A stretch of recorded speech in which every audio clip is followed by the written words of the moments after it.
বাংলাদেশের বহুমুখী জাতীয় বিতর্কে এখন সবচেয়ে বড় ইস্যু হচ্ছে বিপুল পরিমাণে টাকা পাচার, বিশেষ করে সুইস ব্যাংকে অর্থ জমা। দেখা যাচ্ছে গত বছর শেখ হাসিনার আমলে যেখানে প্রতি বছর $16 বিলিয়ন পাচার হওয়ার কথা বলা হচ্ছিল, সেখানে ব্যাংক রিজার্ভ বাড়েনি, বরং হ্রাস পেয়েছে।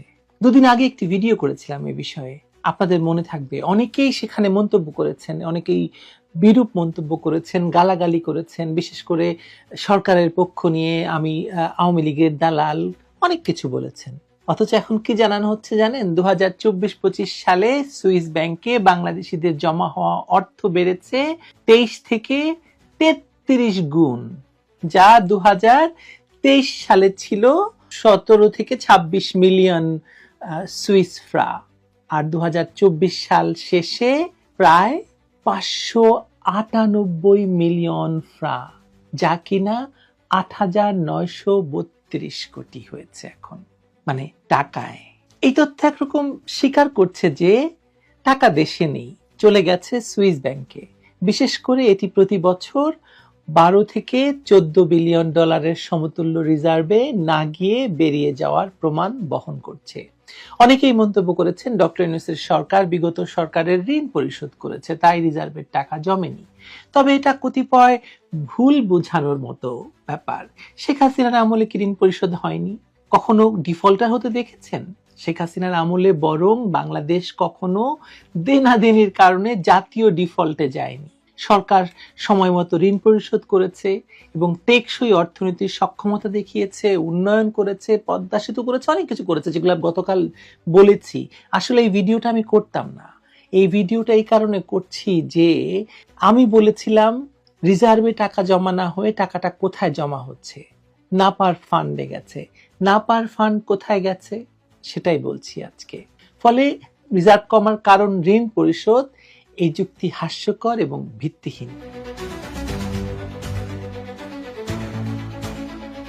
ছাত্র জনতার আন্দোলনের বছর মানে হচ্ছে আপনারা যে আন্দোলন করছেন বলছেন, এবং আসলে তো আন্দোলন নয়, করেছেন সন্ত্রাস। 2024 সালে এই 12 মাস সুইস ব্যাংকে বাংলাদেশিদের আমানত বেড়েছে প্রায় 23 থেকে 33 গুণ। এতে ব্যাংকটিতে আমানত বেড়ে দাঁড়িয়েছে প্রায় 8,500 কোটি টাকা। 19 জুলাই এ তথ্য জানিয়েছে সুইস ব্যাংক। প্রকাশিত পরিসংখ্যান অনুযায়ী 2024 সাল শেষে সুইজারল্যান্ডের বিভিন্ন ব্যাংকের কাছে বাংলাদেশের নামে পাওনা রয়েছে 59 কোটি 82 লাখ সুইস ফ্রা বাংলাদেশি মুদ্রা, যার পরিমাণ হচ্ছে, যদি 150 টাকা করে প্রতি ফ্রা ধরি, যার পরিমাণ 8,972 কোটি টাকা। 2023 সালে যার পরিমাণ ছিল মাত্র 2 কোটি 64 লাখ ফ্রা, এখনকার বিনিময়ে হার ধরলে যার পরিমাণ ছিল কত? 396 কোটি টাকা। এক বছরের ব্যবধানে সুইস ব্যাংকে বাংলাদেশের নামে থাকা অর্থের পরিমাণ বেড়েছে প্রায় 23 গুণ। 2022 সাল শেষে বাংলাদেশের কাছে সুইজারল্যান্ডের দায় ছিল 5 কোটি 84 লাখ সুইস ফ্রা, প্রায় 876 কোটি টাকা। তার মানে পেছনেও যদি যান, এত পরিমাণ টাকা এক বছরে জমা হয়নি। প্রশ্ন আসে না, তাহলে এক বছরে এত পরিমাণ টাকা কারা জমা করলো? মজার ব্যাপার কি জানেন, এই টাকা কিভাবে পাচার হয়েছে? সরাসরি ব্যাংকিং চ্যানেলে হয়েছে এই টাকা পাচার। নানা তথ্য প্রমাণ থেকে জানা যায় যে বাংলাদেশ থেকে এই পাচারের প্রধান উৎস ছিল ব্যাংকিং চ্যানেল। ব্যাংকিং আইনি কাঠামো বা আন্তর্জাতিক বাণিজ্যের নাম করে ইলিগ্যাল ট্রান্সফার হয়েছে এই বিপুল পরিমাণে অর্থ। রিপোর্ট বলছে সুইজারল্যান্ডের ব্যাংকে থাকা অর্থের একটি অংশ পাচার করা সম্পদ হতে পারে বলে ধারণা করা হচ্ছে। তবে এ বিষয়ে নিশ্চিতভাবে কোনো তথ্য পাওয়া যায়নি, মানে রিপোর্ট বলছে আর কি।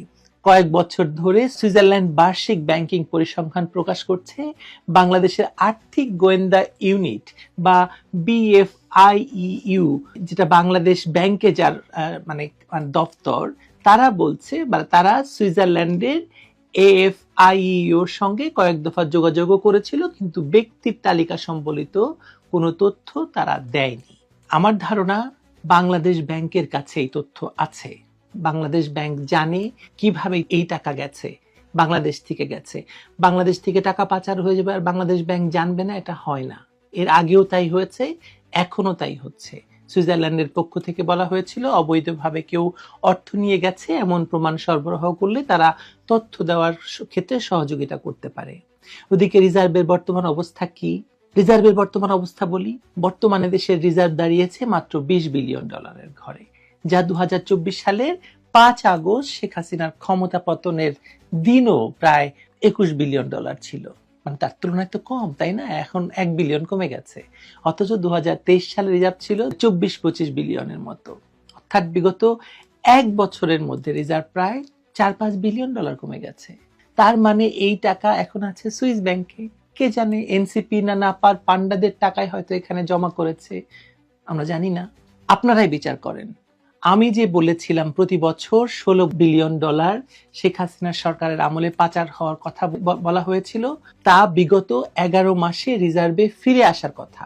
কারণ ডক্টর ইউনূসের সরকার নিজেদেরকে দাবি করছে সতীর সতী, স্বচ্ছতার প্রতীক, কিন্তু তারা যে চুরি করে, মানে চুরির উপরে সিনা চুরির ঘটনা ঘটাচ্ছে, তার প্রমাণ তো পাওয়া যাচ্ছে এই 1 বছরে সুইস ব্যাংকের জমা পরিমাণ দেখে।